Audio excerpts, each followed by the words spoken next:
कर्मापिते च मधुरं मधुरं स्वरूपं कर्मापिते च मधुरं मधुरा स्मृतिश्च बुद्धिं प्रबोधय प्रभो मधुबोधशक्तिं विद्यां प्रयच्छ परमां परिभावयामि।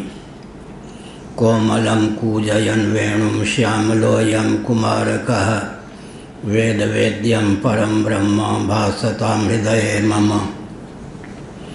कूजन्तं राम रामेति मधुरं मधुराक्षरम् आरुह्य कविता शाखां वन्दे वाल्मीकिकोकिलं निगमकल्पतरोर्गलितं फलं शुकमुखादमृतद्रवसंयुतं पिबत भागवतं रसमालयं मुहुरहो रसिका भुवि भावुकाः तृणादपि सुनीचेन तरोरपि सहिष्णुना अमानिना मानदेना कीर्तनीयः सदा हरिः नारायणाखिल गुरो भगवन् नमस्ते शिवाय नमः शिवलिंगाय नमः तन्मे मनः शिव संकल्पमस्तु नारायण।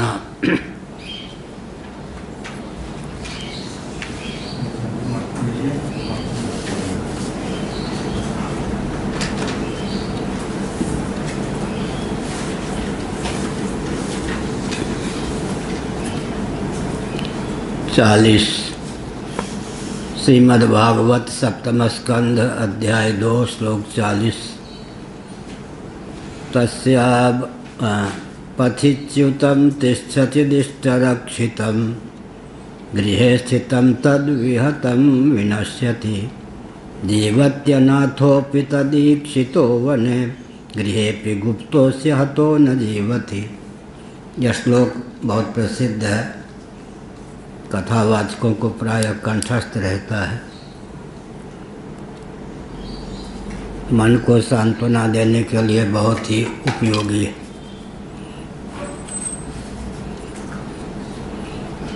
रानियों को अपने पति के वियोग के कारण अत्यंत विह्वल देखकर यमराज एक बालक का रूप धारण करके उनके पास उपस्थित हो गए। बाल गोपाल के रूप में दृष्टिगोचर यमराज ने उन देवियों को प्रबोधित करते हुए कहा, परोक्ष रीति से, आश्चर्य की बात है, मैं तो अभी बाल गोपाल हूँ, सयाना नहीं हुआ हूँ। ये तो हमसे बहुत आयु में सयाने हैं, समझ में भी इनको अधिक होना ही चाहिए, परंतु ये देखो अपने पति के वियोग में कैसे रो रही हैं और इनके पुत्र भी पिता के वियोग में किस प्रकार विलाप कर रहे हैं। सगे संबंधियों को आध्यात्मिक लोरी गाकर सांत्वना देने की भावना से यमराज ने कहा, वह जीव जहाँ से आया था वहीं चला गया। इसका अर्थ है कि जीव पूरी अष्टक कला से युक्त होकर जन्म लेता है, समय पर देह त्याग भी कर लेता है। अनादिकाल से शरीर के ग्रहण और त्याग का यह क्रम चलता आ रहा है और जब तक जीव कैवल्य मोक्ष नहीं प्राप्त कर लेता तब तक जन्म और मृत्यु का क्रम चलता रहता है। एक न एक दिन तो प्रत्येक देहधारी की यह गति होती ही है। संयोगशील शरीर का वियोग तो स्वभाव सिद्ध है। देखो सुनो, हम तो तुम लोगों से बहुत अच्छे हैं, परम धन्य हैं। हम कैसे हैं सुन लो हमारी गति। हमारे माता पिता ने तो हमको छोड़ दिया। हमारा शरीर भी अत्यंत दुर्बल है, कृश है, बल समन्वित नहीं है, लेकिन हम मस्त मौला होकर बाल गोपाल होते हुए भी घूमते हैं, कोई हमें चिंता नहीं। और ऐसे भी दिन देखने को मिलते हैं जब वन में बिहार जंगल में ही हमको रहना पड़ता है, परंतु हिंसक जीव जंतु भी हमारा कुछ बाल बांका नहीं कर पाते। बात क्या है, गर्भ में जिसने रक्षा की हमारी जन्म के बाद भी रक्षा करता ही है, कर रहा ही है। अब हे देवियों, परमात्मा अविनाशी हैं, वे तो लीला पूर्वक ही आप्त काम होते हुए भी सृष्टि की समय पे संरचना करते हैं, उसका पालन करते हैं और सृष्टि को अपने में ही आत्मसात कर लेते हैं, संभार भी कर देते हैं। उत्पत्ति, स्थिति, समृद्धि, ये तो भगवान की लीला है। यूँ कहें तो लोक भाषा में मौज है। इस प्रकार की लीला तो भगवान करते रहते हैं। पथिच्युतं तिष्ठति दिष्टरक्षितं 40 गृहे स्थितं तद्विहतं विनश्यति जीवत्यनाथोऽपि तदीक्षितो वने गृहेऽपि गुप्तोऽस्यहतो न जीवति। कथावाचक इस श्लोक को याद करते हैं, प्रायः बोलते हैं। बहुत ही नीतिपरक, सांत्वना परक यह वचन है। पथिच्युतं तिष्ठति दिष्टरक्षितं। भाग्य अनुकूल हो तो रास्ते में गिरी हुई वस्तु भी ज्यों के त्यों पड़ी रहती है, कोई उठाते नहीं, फिर मिल जाती है। भाग्य प्रतिकूल हो तो घर में सुरक्षित वस्तु भी, तिजोरी में सुरक्षित वस्तु भी बस लुप्त हो जाती है, खो जाती है। कहाँ चली जाती है, किसके द्वारा चुरा ली जाती है, कह नहीं सकते। दीमक ही पहुँच जाए, चूहे ही पहुँच जाए, आग की ही गति हो जाए, चोर की ही गति हो जाए, कोई सगे संबंधी ही दबोच लें। इस प्रकार से जीवत्यनाथोऽपि तदीक्षितो वने। बहुत विचित्र बात है। जो लोक में अनाथ कहा जाता है वह भी दैव के प्रभाव से वन में हिंसक जीवों के बीच में, दस्युओं के बीच में रहकर भी सुरक्षित रह जाता है। और दैव के विपरीत होने पर तो घर में भी समाप्त हो जाता है। बिस्तर पर सोया हुआ व्यक्ति आनंदपूर्वक पलंग पर भी मरा हुआ पाया जाता है। यह तो विचित्र गाथा है। यह विधाता के द्वारा विरचित संविधान है। व्यक्ति अपने प्रारब्ध के वशीभूत होकर इधर उधर घूमता है। प्रारब्ध प्रतिकूल होने पर सुरक्षित रखने के, रहने के जितने प्रकल्प हैं उस पर पानी फिर जाता है। और प्रारब्ध अनुकूल होने पर आरक्षित रहने के जितने प्रकल्प हैं उसी से जीवन की प्राप्ति हो जाती है। विचित्र गाथा है। तुम लोगों को मुझे ही देखना चाहिए। माता पिता के द्वारा मैं परित्यक्त हूँ।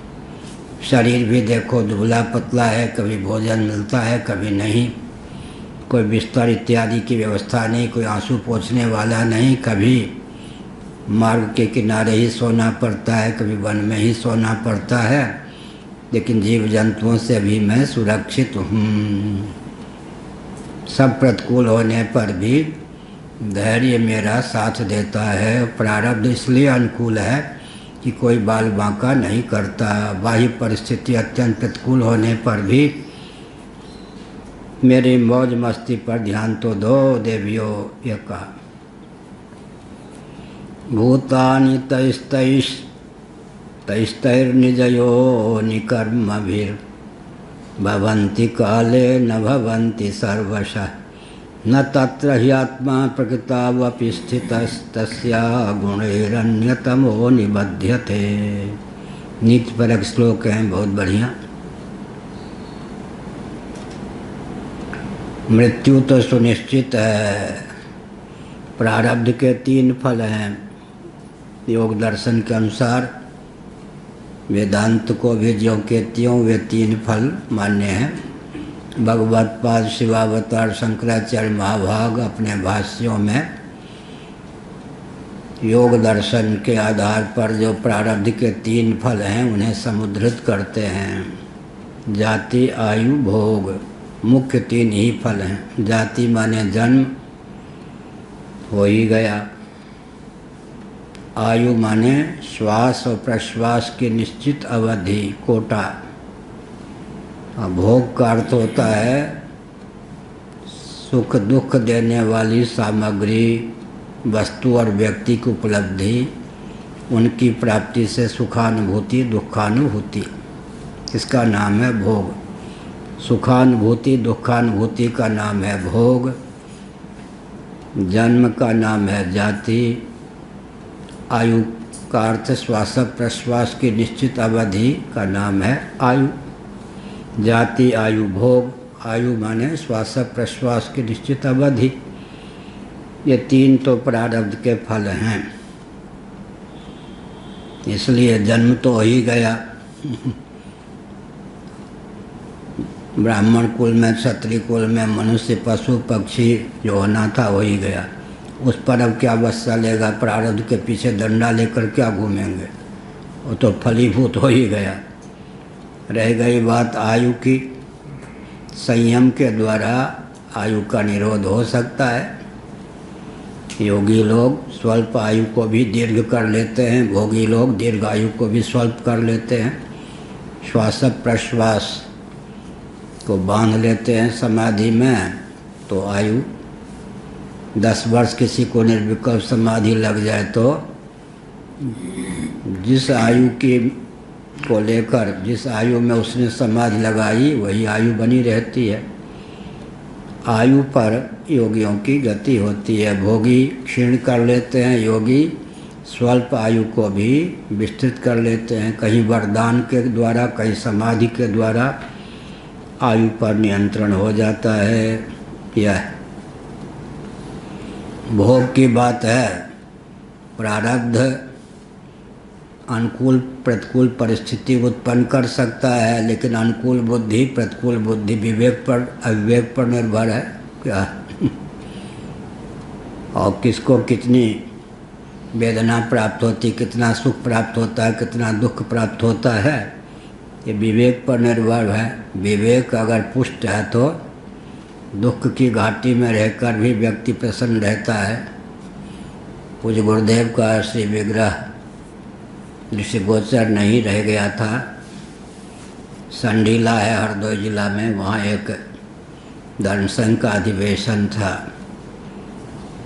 पूर्वाचार्य महाभाग पदासीन थे, वे पधारे थे। स्वामी शिवानंद जी पधारे थे। हमारे गुरु भाई दंडी स्वामी प्रकाशानंद सरस्वती जी महाभाग, पूज्य ब्रह्मानंद सरस्वती जी महाभाग के शिष्य कोई पधारे थे। हम थे, हमारे मित्र स्वामी चिन्मयानंद जी महाराज थे। ये सब एक ही धर्मशाला में हम सब ठहराए गए थे, एक ही जगह। कमरे का भेद था, कोई दूरी नहीं थी, बस 15-20 कदम चले एक दूसरे से मिल सकते थे। प्रकाशानंद सरस्वती जी महाराज को भी मैं जाकर वो मरी करता था।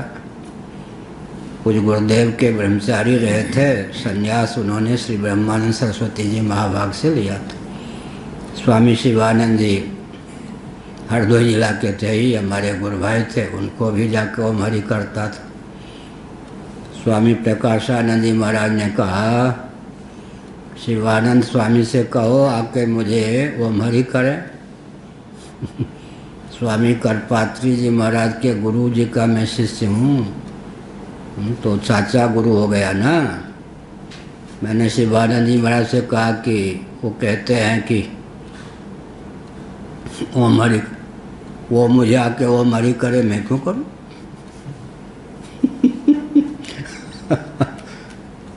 तो हमको बुलाया, कहा या नहीं? हमने कहा तो उत्तर क्या मिला? हमने कहा उत्तर तो ये मिला। अब वो रोने लगे बालक के समान, अवस्था कम से कम उनकी 75 रही होगी। हमने कहा इस दुख का कौन अंत होगा? मान लो वे ही छोटे होने, शिवानंद जी तो संबंध में छोटे हुए, वो अपने को किसी तो पूज्य गुरुदेव के सामने झुकते थे। पहले आर्य समाजी थे वो शिवानंद जी, हरदोई जिला के गृहस्थ आश्रम में आर्य समाजी थे। शास्त्रार्थ में पूज्य गुरुदेव सहारे तो उन्होंने महाराज के प्रति जीवन समर्पित किया, दंडी स्वामी बने। सप्तर्षि है सब उसी परिवार का। अगर वो चले जाते कुशल मंगल पूछने प्रकाशानंद जी, तो स्वामी शिवानंद जी लोटपोट हो जाते। अब वो बीच में मैं फंसा, वो कहें कि मूर्खों को मैं प्रणाम नहीं करता, वो कहें देखो मैं इतना पढ़ा लिखा हूँ और मुझे संबंध में छोटा होने पर भी ओम हरि करने नहीं आता। हमने कहा इस दुख से अंत क्या होगा, इसीलिए कहा कि प्रतिकूल परिस्थिति आ जाने पर भी उसको प्रतिकूल समझें तब कष्ट हो। सुख दुख तो विवेक पर निर्भर है, परिस्थिति पर भी निर्भर है। गर्मी लगती है तो कष्ट होता है, सहिष्णुता की सीमा का अतिक्रमण करके सर्दी गर्मी हो तो कष्ट होता है, लेकिन विवेक के बल पर बहुत बढ़िया है। कितने प्रतिशत दुख जो हैं वो स्थूल शरीर की प्रधानता से प्राप्त हैं, कितने प्रतिशत जो दुख हैं वो मन की दुर्बलता से प्राप्त हैं। विभाग करना चाहिए। अधिकांश दुख तो मन की दुर्बलता अविवेक की क्षीणता से ही व्यक्ति को प्राप्त होते हैं। उसने मेरा अपमान कर दिया, उसने सम्मान कर दिया, सम्मान करने वाले पर लोटपोट हो गए, अपमान करने वाले को चकनाचूर करने के लिए उद्यत हो गए। विवेक जिसके जीवन में प्रगल्भ होता है वो मात्रा स्पर्शास्तु कौन्तेय या शीतोष्ण सुख दुखदाह आगमा पाइनो नित्यास्तां स्थितिक्षस्व भारत। भगवत गीता का दूसरा अध्याय का वचन भगवान श्री कृष्ण ने कहा, सर्दी गर्मी भूख प्यास ये सब क्या हैं, शरीर की प्रधानता से प्राण की प्रधानता से प्राप्त हैं। उसमें भी धैर्य धारण करने पर प्राप्ति होने पर भी व्याप्ति कम होती। मान अपमान ये सब मान्यता को लेकर ही प्राप्त हैं। अधिकांश दुख तो अविवेक के कारण अनर्गल मान्यता के कारण ही प्राप्त हैं। यह द्वंद्वों का विभाग पंचदशी कार ने किया ताकि साधक कम से कम अविवेक मूलक ही जो द्वंद्व की प्राप्ति है उस पर तो विजय प्राप्त कर ले, और विवेक मूलक अविवेक मूलक द्वंद्वों पर विजय प्राप्त कर ले।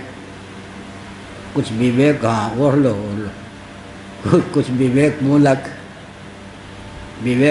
मतलब एक विचित्र बात है। गर्मी है, अब बाहर चले जाइए तो गर्मी में बहुत गर्मी लगेगी। अब क्या है, 10 कदम चल के अपने कमरे में चले जाइए तो कुछ कम लगेगी। अच्छा, कमरे में हवा न लग रही हो तो बाहर चले जाइए तो कुछ तो विवेक पूर्वक व्यक्ति अनुकूल परिस्थिति बना लेता है क्या। हाँ बहुत बढ़िया, सब ठीक है, यहाँ बीमारी नहीं है, कोई डरना नहीं चाहिए। सब वो इंटरनेट से क्या जान लेते हैं, मोबाइल से कहाँ क्या बीमारी है, परहेज करते हैं। हम भी सोच रहे थे धैर्य किसका टूटता है, श्रोता का या वक्ता का। ठीक है बढ़िया। क्या हम थे वहाँ पर बद्रीनाथ में 3 महीने। ये जो कटी वस्त्र है ना, इससे आधा वस्त्र मेरे पास था कुल, और रात्रि में लगता था बस 1 सेकंड बाद शरीर छूटा ठंड के कारण। उनसे 3 महीने वहाँ रहे। बिरला जी का धर्मशाला बर्फ के कारण टूट गया था, मलबे थे। एक कोई देख रेख करने वाला व्यक्ति भी अन्यत्र रहता था। ढूंढते ढूंढते हम चले गए वहाँ। तो उनका जो रसोई घर रहा होगा कभी टूटा हुआ, टीन ये सब परे बिखरे थे, उनको किवाड़ आदि बना लिया बढ़िया।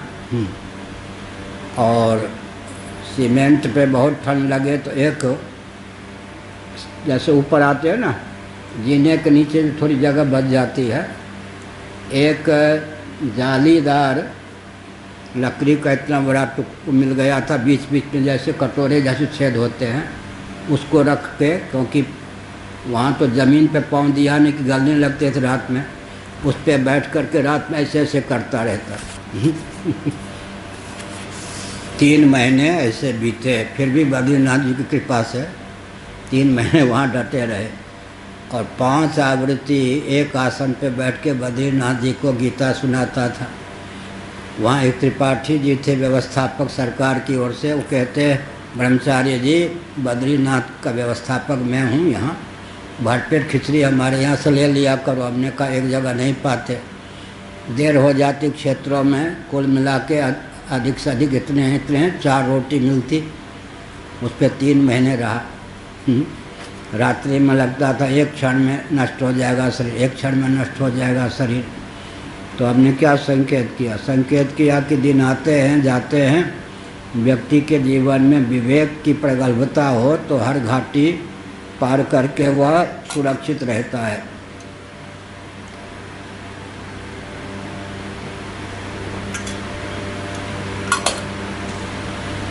ये पांडे जी हॉस्पिटल में नहीं हैं, यहाँ हैं, वो स्वस्थ हैं। इन्हीं के कारण सब डर गए। पतिच्युतं तिष्ठति दिष्टरक्षितं गृहे स्थितं तद्विहतं विनश्यति जीवत्यनाथोऽपि तदीक्षितो वने गृहेऽपि गुप्तोऽस्य हतो न जीवति। वाह भूतानि तैस्तैर्निजयोनि कर्मभिर्भवन्ति काले न भवन्ति सर्वशः न तत्र ह्यात्मा प्रकृतावपि स्थितस्तस्या गुणैरन्यतमो निबध्यते। 41वां। पूर्व जन्म की वासना के अनुसार समय पर होती है। तो मैंने कहा कि इतना बड़ा कमरा था। लोग कहें कि देखो हम लोग जो है किराए पे रह रहे, इतनी सुविधा नहीं, जिसको इतनी सुविधा, मुझे क्या था, ऐसे घेर दिया था, ऐसे घेर दिया था, वहीं की सामग्री मलबे को निकाल कर बहुत बढ़िया। अब किसी ने कह दिया वो जो बिरला धर्मशाला का कोई रक्षक होगा कहीं और रहता था, एक ब्रह्मचारी कब्जा करने आ गया है, ढूंढो। वो ढूंढते ढूंढते दिन ढूंढ लिया कि तू ही है। हमने कहा हूँ। तो वहाँ कब्जा, हमने कहा भले आदमी देखते हो शरीर ढकने के लिए पूरा वस्त्र नहीं है, कब्जे के लिए नहीं, बद्रीनाथ का दर्शन करता हूँ, यहाँ रहता हूँ, तुम ये मत समझो कि मैं कब्जा करने के लिए आया हूँ, निश्चिंत रहो। बाबा ठीक है, में से भूल हो गई, किसी ने बहका दिया, प्रणाम करता हूँ, रहो मौज से। फिर भी मैंने कहा कि 2 रोटी दूंगा। तो उसमें भी लोग द्वेष करने लगे थे बाबा लोग, इसके ठाठ का क्या कहना। इसके ठाठ का क्या कहना, इतना बड़ा कमरा इसको।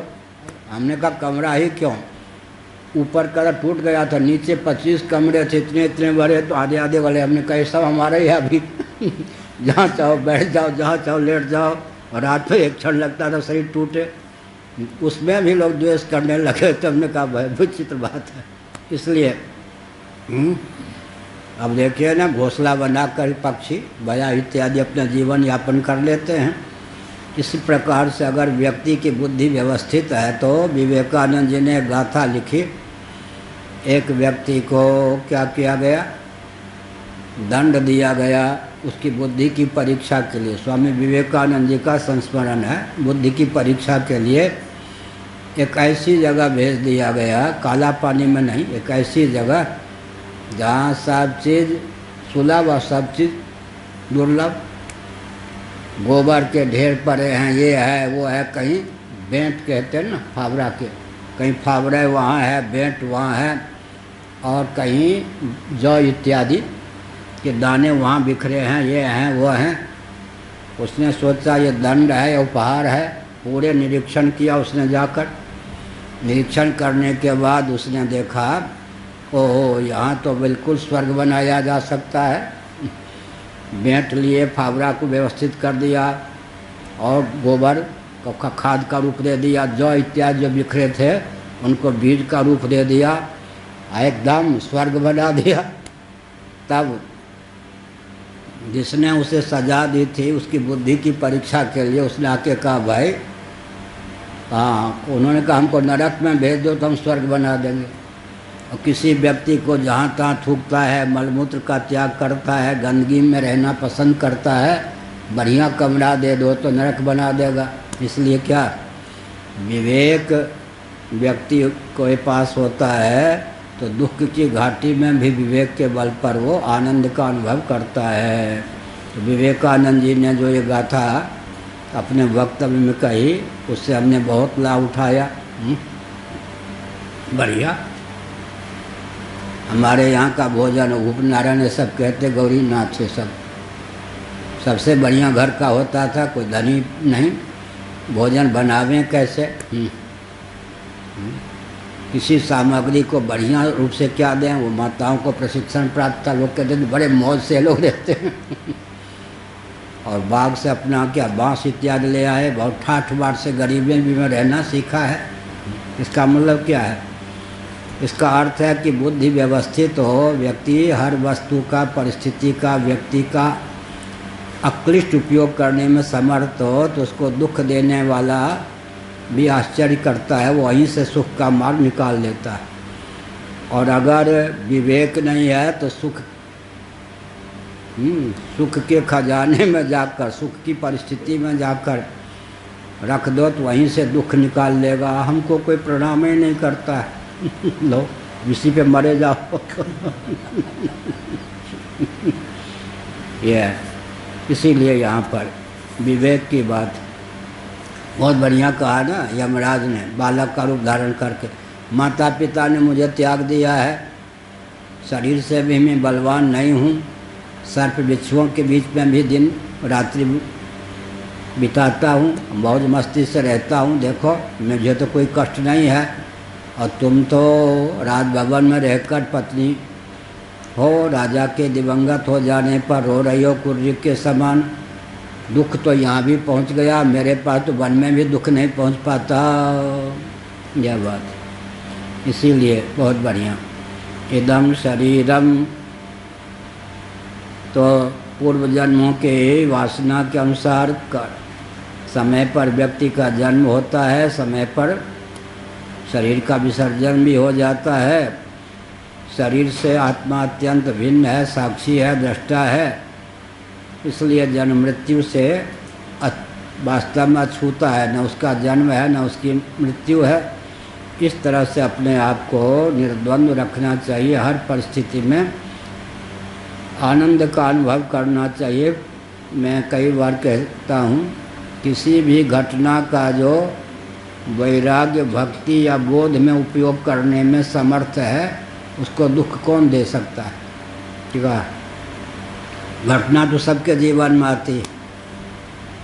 किसी घटना से वैराग्य, किसी से भक्ति, किसी से विवेक की शिक्षा ले ले। क्या विवेक पुष्ट हो, वैराग्य पुष्ट हो, भक्ति पुष्ट हो। विवेक, वैराग्य, भक्ति ये तो जीवन में सार है ना। जगत क्यों बनाया भगवान ने?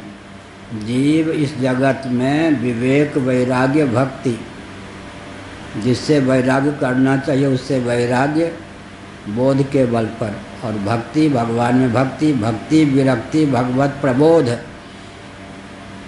इन तीनों में किसी का भी पोषण कर ले व्यक्ति तो क्लिष्ट विषय भी उसको क्या है, वरदान स्वरूप।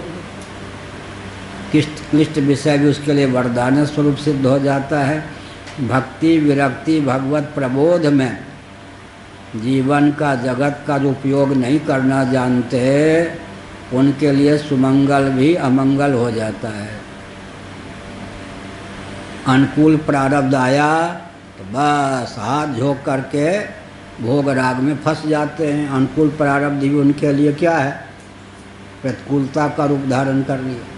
अनुकूल प्रारब्ध आया, बहुत बढ़िया भाई, भोजन आदि की चिंता नहीं है, डट के भजन कर लो, समाज की सेवा में अनुकूलता का उपयोग करो। प्रतिकूल परिस्थिति आ गई, भगवान का स्मरण करो, धैर्य धारण करो, वैराग्य का उपयोग करो, विवेक का उपयोग करो। परिस्थिति तो आती है जाती है, लेकिन अक्लिष्ट उपयोग करने में जो दक्ष है, माहिर है, उसके लिए हर परिस्थिति वरदान का रूप धारण कर लेती है। नहीं तो व्यक्ति रोते रोते ही जीवन यापन करता है। मेरे मुझे कोई विपत्ति प्राप्त है कि भजन करूं? संपत्ति का क्लिष्ट उपयोग हुआ या नहीं? विपत्ति में भजन करते हैं ना, सब अनुकूल परिस्थिति है, मैं क्यों भजन करूं? अरे कोई अनुकूल परिस्थिति हो तब तो भजन करूं, यहाँ तो कुछ ठिकाना नहीं है। विपत्ति के मारे, विपत्ति आई तो उसके भोक्ता बन गए, संपत्ति आई तो उसके भोक्ता हो गए। भगवान से विपत्ति ने भी दूर करके रख दिए, संपत्ति ने भी। संपत्ति विपत्ति के भोक्ता न बने, उसका सदुपयोग करें। यह कहा, इदं शरीरं पुरुषस्य मोहजं यथा पृथक भौतिकमीयते गृहं यथोदकैः पार्थिवतैः काले न जातो विकृतो विनश्यति। 42वां श्लोक। बहुत बड़े। इदं शरीरं पुरुषस्य मोहजं यथा पृथक भौतिकमीयते गृहं। इदं शरीरं कौन्तेय क्षेत्रमित्यभिधीयते एतद्यो व्यक्ति तं प्राहुः क्षेत्रज्ञ इति तद्विदः। जैसे व्यक्ति मकान में रहता है वैसे शरीर भी है। ब्रह्मचर्य आश्रम कौन है? शरीर या भवन? लेकिन लिखा क्या होता है? ब्रह्मचर्य आश्रम, वानप्रस्थ आश्रम, संन्यास आश्रम। क्या मकानों के समुदाय के लिए होता ना? वास्तव में वर्ण और आश्रम शरीर को लेकर है या मकान को लेकर है? ब्रह्मचर्य आश्रम ठीक है, जहाँ ब्रह्मचारी रहते हैं वो ब्रह्मचर्य आश्रम। लेकिन मुख्य बात क्या है? वो भवन के समुदाय का नाम आश्रम है या शरीर का नाम आश्रम? ब्रह्मचर्य आश्रम में मैं रह रहा हूँ, कहते हैं ना। गृहस्थाश्रम, वानप्रस्थ आश्रम, यहाँ वानप्रस्थ रहते हैं। यहाँ समझना चाहिए कि वानप्रस्थ कुटिया का नाम है या शरीर का? फिर संन्यास आश्रम, आश्रम के लिए आश्रम हुआ ना। वो तो मुख्य आश्रम कौन हुआ? शरीर ही तो ब्रह्मचारी आश्रम में प्रतिष्ठित है, गृहस्थ आश्रम में प्रतिष्ठित है, वानप्रस्थ आश्रम में प्रतिष्ठित है, संन्यास आश्रम में प्रतिष्ठित है। यह कहा, जैसे बाह्य भवन से व्यक्ति अपने आप को पृथक समझता है, पार्थिव भवन, वैसे ही शरीर भी एक घर है। उर्चल हमसा अमर लोग को यह तो देश न तेरा है, पीले पानी चुगले दाना चिड़िया रहन बसेरा है। बढ़िया है, शरीर भी घर है। क्षेत्रम, भगवान ने क्या कहा? बाहर ही नहीं, ये शरीर भी क्षेत्रम, यह शरीर क्षेत्र है। फिर क्षेत्र का क्षेत्रफल कितना, एक सम्मति दी है ना।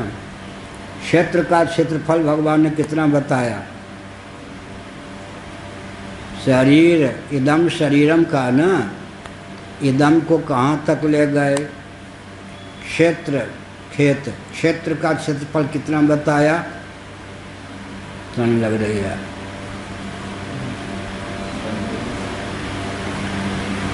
अब एक विचित्र बात है।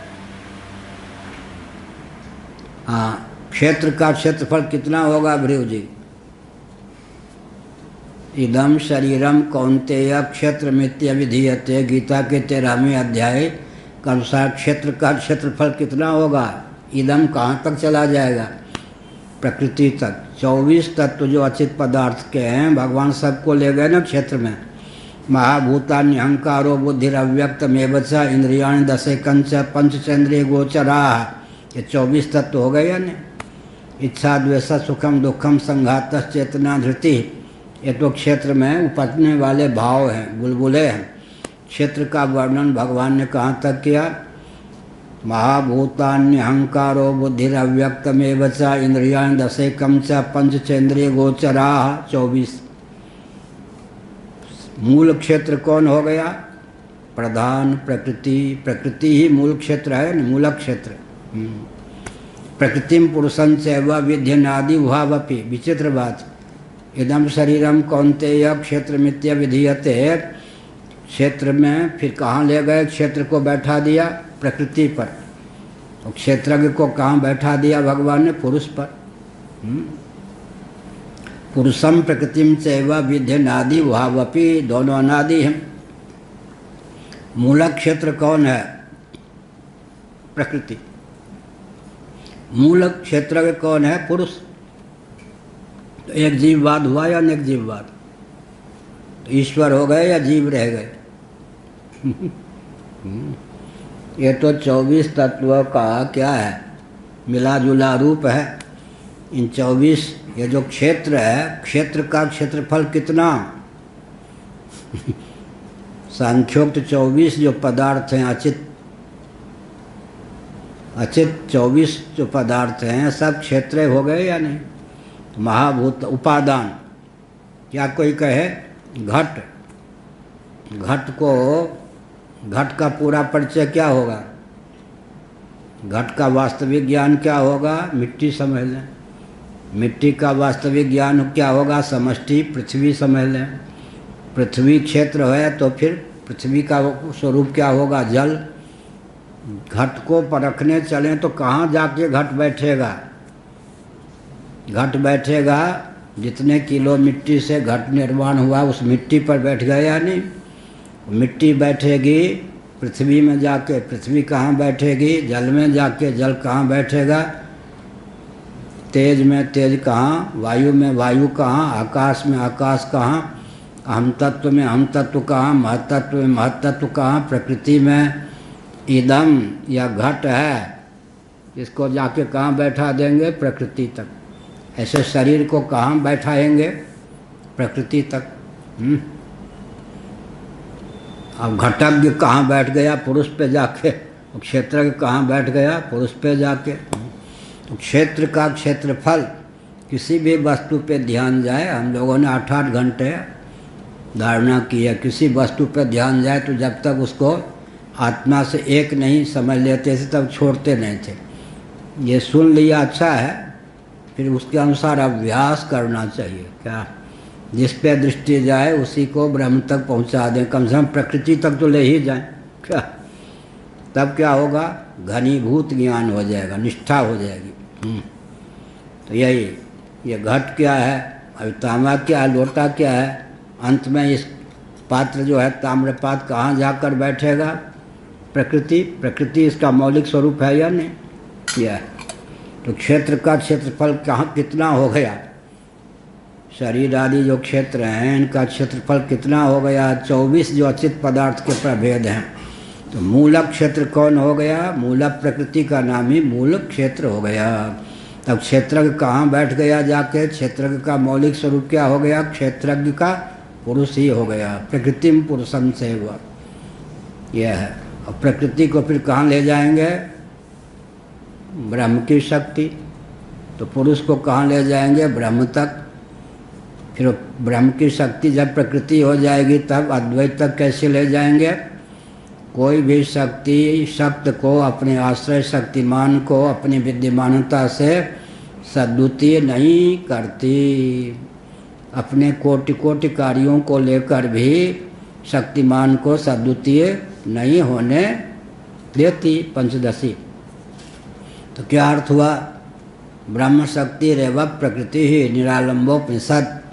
यह जो प्रकृति है वो परमात्मा की शक्ति है। जो शक्ति होती है अनिर्वचनीय होती है, अर्थात उसकी चमत्कृति क्या होती? अपनी विद्यमानता से भी द्वैत उत्पन्न न करे, अपने कार्यों को लेकर भी द्वैत उत्पन्न न करे। इस प्रकार से पुरुष तक बैठा दिया। क्षेत्र को कहाँ ले गए? पुरुष तक। पुरुष को कहाँ ले गए? परमात्मा तक। परमात्मा को क्या सिद्ध कर दिया? प्रकृति माया शक्ति या उसके कार्यों को लेकर भी पुरुष में परमात्मा में द्वैत की प्राप्ति नहीं होती। अद्वै ब्रह्म स्वरूप। कहाँ लिखा है? गीता के 13वें अध्याय में क्या लिखा है? उपद्रष्टानुमंता च भर्ता भोक्ता महेश्वर परमात्मेति चाप्युक्तो देहेस्मिन् पुरुषः परः। यह हुआ। तो पूरी गीता आ गई ना थोड़ी देर में। इदम शरीरम पुरुषस्य मोहजम यथा पृथक भौतिकमीयते गृहम। पंचभूतों से, मिट्टी आदि से बना हुआ घर जैसे क्या है? आत्मा नहीं है, उसको हम घर ही समझते हैं। ऐसे शरीर भी। फिर शरीर के बाद कहाँ जाएंगे? इंद्रियों को भौतिक कैसे समझेंगे? अपंचीकृत पंच महाभूतों का कार्य। फिर अंतःकरण को भौतिक कैसे समझेंगे, अपंचीकृत पंच महाभूतों का कार्य। फिर प्राणों को भौतिक कैसे समझेंगे, अपंचीकृत पंचभूतों का कार्य। फिर अपंचीकृत पंच महाभूतों को कहाँ ले जाएंगे, तामस अहम में। तामस अहम को कहाँ ले जाएंगे, अहम में। अहम को कहाँ ले जाएंगे, महत में। महत को कहाँ ले जाएंगे, अव्यक्त में। अव्यक्त को क्या सिद्ध कर देंगे, प्रकृति माया। माया को कहाँ ले जाएंगे, ब्रह्म की शक्ति में। ब्रह्म की शक्ति माया क्या हो जाएगी, न स्वतंत्र सत्ता, न चित्ता, न प्रियता, संयुक्त अनिर्वचनीय। इसका मतलब यहाँ जिस पर जाए दृष्टि उसी का आलम्बन लेकर क्या करना चाहिए, बस उसके अनात्मत्व का निश्चय करके अंत में आत्मा में अध्यक्ष समझकर विश्राम करना चाहिए। इदम शरीरम पुरुषस्य मोहजम यथा पृथक भौतिकमीयते गृहम् यथोदकैः पार्थिव तैजसैर्जनः काले न जातो विकृतो विनश्यति। ये सब वरदान स्वरूप हैं, क्या है, जीवन प्रदान करने वाले भाव हैं। लेकिन बोल कौन रहा है, यमराज बोल रहे हैं, बाल गोपाल बन करके बोल रहे हैं। लेकिन सुना कौन रहे हैं ये हिरण्यकशिपु। भाई अपने भाई की विधवा पत्नी को, अपनी माँ को सुना रहे हैं, दिति को, फिर भतीजे को, भतीजियों को सुना रहे हैं। हाँ, कितना बड़ा ज्ञानी होगा हिरण्यकशिपु। लेकिन बाद में पहले क्या कहा, गायों को मारो, ये जलाओ, ये जलाओ। इतना बड़ा ज्ञानी, इतना बड़ा दुष्ट होगा, कल्पना कर सकते। मूल वक्ता कौन है, यमराज का तो उदाहरण दिया ना, क्या वो तो कथा के अंदर कथा है। मूल वक्ता इन सब श्लोकों का कौन है कौन कोई इन श्लोकों को देखा जाए, अर्थ किया जाए, किसी को भागवत के आरंभ का ज्ञान न हो, इन सब श्लोकों का वक्ता कौन है, अभी भृगु जी, हिरण्यकशिपु। कौन हिरण्यकशिपु, जिसने दूत भूतों को आज्ञा दी, गायों को जलाओ, गौशाला को जलाओ, ब्राह्मणों को मारो, क्षत्रिय वैश्य शूद्र जो भी वर्णाश्रम में निष्ठा रखते सबका कचुआ निकालो, पुल तोड़ दो, खेत में आग लगा दो, भोजन में विष डाल दो, तालाब में कोरोना के रोगियों को नहलवा के सब तालाब को विकृत कर दो, दाह संस्कार के बाद उस सरोवर में जो नहाए सबको कोरोना हो जाए विषाक्त कर दो। अब इन श्लोकों को वक्ता अंतर में कौन हुआ, यमराज के माध्यम से सही हिरण्यकशिपु है। तो सोच सकते हैं कि इन श्लोकों को तो वक्ता इतना बड़ा दुष्ट होगा, आतंकवादी होगा वक्ता इतना बड़ा आतंकवादी होगा, उसके मुख से सब वचनामृत निकलेंगे। लेकिन शिक्षा किसको दे रहा है, सब अपने दूत भूतों को, दैत्यों को, दैत्य धनुजों को शिक्षा दे रहा है। सब आतंकवादियों को आत्मबम बना रहा है ये क्या हुआ, ज्ञान विज्ञान का क्लिष्टतम उपयोग। क्या क्लिष्टतम उपयोग, इसीलिए क्या है कि ये सब ज्ञान विज्ञान कहाँ आया। अरे भाई कश्यप जी के यहाँ जन्म लिया था तो सब गाथा चलती होगी नहीं, सत्संग से तो आया। और था कौन, जय विजय वैकुंठ में। ये सब ज्ञान विज्ञान के बल पर तो वैकुंठ में पहुँचा था। इसलिए शापित होने पर भी ज्ञान विज्ञान के संस्कार सुरक्षित थे, लेकिन शाप के कारण वो इस ज्ञान विज्ञान का प्रयोक्ता नहीं हो सकता था, दैवी संपत्ति का रक्षक नहीं हो सकता था। यही बात है ना।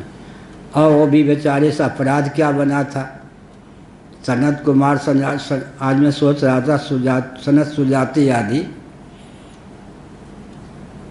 निष्पाप हैं, लेकिन वो सोचते हैं मैं जो इसको साप दे रहा हूँ, देने जा रहा हूँ, हम जो साप देने जा रहे हैं उसके फलस्वरूप ये तो असुर बनेगा, तो जिसके हम रक्षक हैं उसी को खाएगा, गौशाला को नष्ट करेगा, गायों को नष्ट करेगा, ब्राह्मणों को नष्ट करेगा।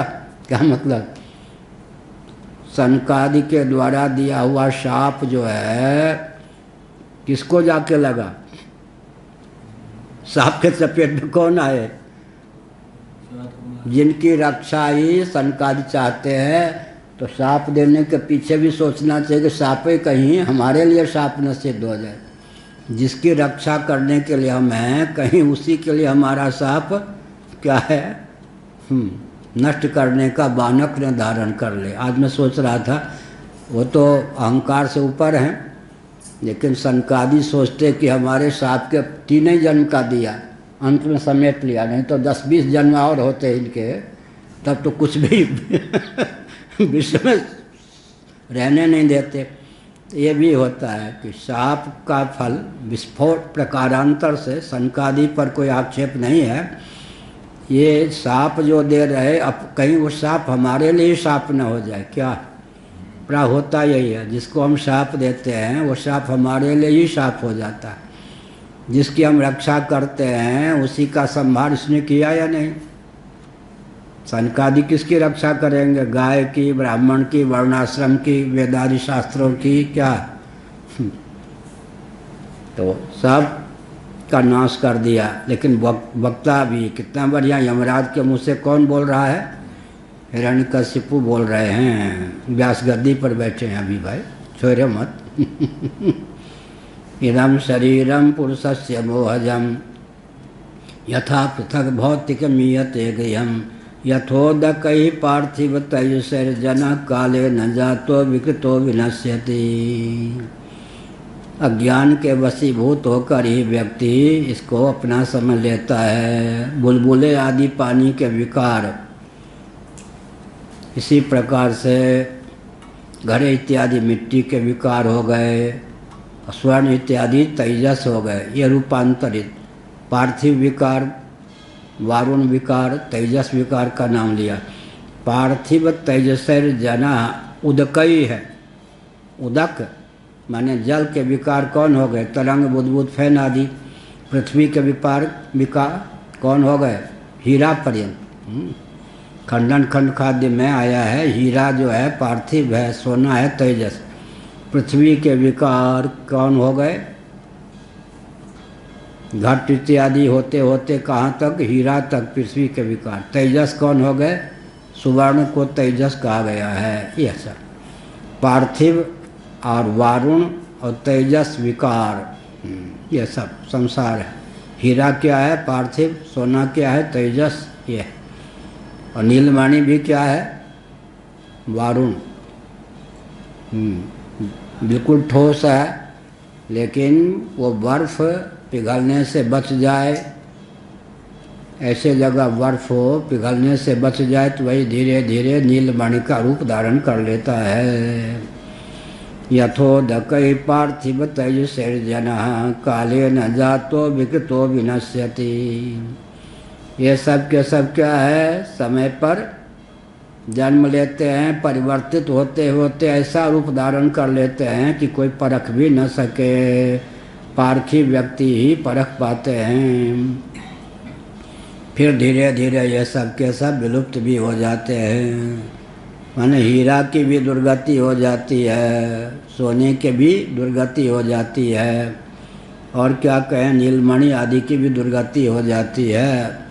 तो पहचानना भी बहुत कठिन है पृथ्वी किन किन रूपों में परिणत है, पार्थिव प्रपंच कहाँ तक है, और वारुण उदक जल का क्या क्या रूप हो जाता है। मोती ये सब जल के रूप हैं या नहीं। जब जल मोती का रूप धारण कर ले, वंशलोचन का रूप धारण कर ले, कपूर का रूप धारण कर ले, गजमुक्ता का रूप धारण कर ले, तब परख पाएंगे कि ये जल है। ऐसे ही पृथ्वी जो है हीरा का रूप धारण कर ले, कोयला को तो पहचान जाएंगे, हीरा भी पार्थिव ही है। और जो अग्नि है वो सोना का रूप धारण कर ले, तो एक से एक भव्य रूप भी होते हैं। अच्छा, भूत प्रेत आदि के जो शरीर होते हैं वो भी तो पांच भौतिक होते हैं या नहीं। स्वप्न के शरीर जब पांच भौतिक होते वेदांतर प्रस्थान के अनुसार, तो भूत प्रेत आदि के शरीर भी पांच भौतिक होते, वायु प्रधान सही ये।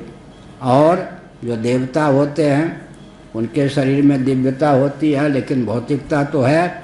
कार्योपाधिरयम् जीवः कारणोपाधिरीश्वरः है। तो बहुत विचित्र बात है, पंचभूत कहीं पांच भौतिक शरीर, देवता के रूप में भी है, भूत के रूप में भी है, प्रेत के रूप में भी है, चांडाल के रूप में भी है, ब्राह्मण के रूप में भी है, क्षत्रिय के रूप में भी है। बहुत विचित्र बात। कहाँ तक पृथ्वी की गति है, कहाँ तक जल की गति है, कहाँ तक तेज की गति है, और महाप्रलय में सबकी दुर्गति है। सब जाके फिर दुर्गति या सदगति। दुर्गति इसलिए कि विलीन हो गए, न पृथ्वी पृथ्वी रही। सदगति इसलिए कि प्रकृति के द्वार से ब्रह्म भावापन होकर रह गए। यह खेल है जगत का। यथा नलो दारुषु भिन्न ईयते यथा नीलो देहगतः पृथक्सितः यथा नभः सर्वगतं न सज्जते तथा पुमान् सर्वगुणाश्रयः परः। यथा नलो दारुषु भिन्न ईयते यथा नीलो देहगतः पृथक्सितः यथा नभः सर्वगतं न सज्जते तथा पुमान् सर्वगुणाश्रयः परः। बहुत बढ़िया ये दोनों श्लोक हैं। पंचभूतों को लेकर, फिर अग्नि को लेकर कहते हैं। काठ में रहने वाली जो आग है, काष्ठ से जैसे पृथक है, इसी प्रकार देह में रहने वाला जो पवन है, प्राण पवन, देह से पृथक। और घटाकाश है सब, घटादि में रहने वाला आकाश जैसे अलिप्त है, ऐसे ये जीव तत्व है, आत्म तत्व है। क्या है? असंग है। बहुत बढ़िया उदाहरण दिया। काष्ठ में रहने पर भी अग्नि काष्ठ से पृथक है ही, स्पष्ट ही है। देह में रहने पर भी प्राणवायु देह से पृथक है। आकाश जो है घटादि में रहने पर भी घटादि ही नहीं है। इसी प्रकार यह जीव शरीर में रहने पर भी देहेंद्रीय प्राणांतकरण से पृथक ही है। श्री राम जय राम जय जय राम। धर्म की अधर्म का प्राणियों में विश्व का गौ माता की गोहत्या भारत सर्वभूत हृदय धर्म सम्राट स्वामी श्री कटपात्री जी महाराज की, श्री जगन्नाथ महाप्रभु की, श्री बलभद्र महाप्रभु की, भगवती सुभद्रा देवी की। हर हर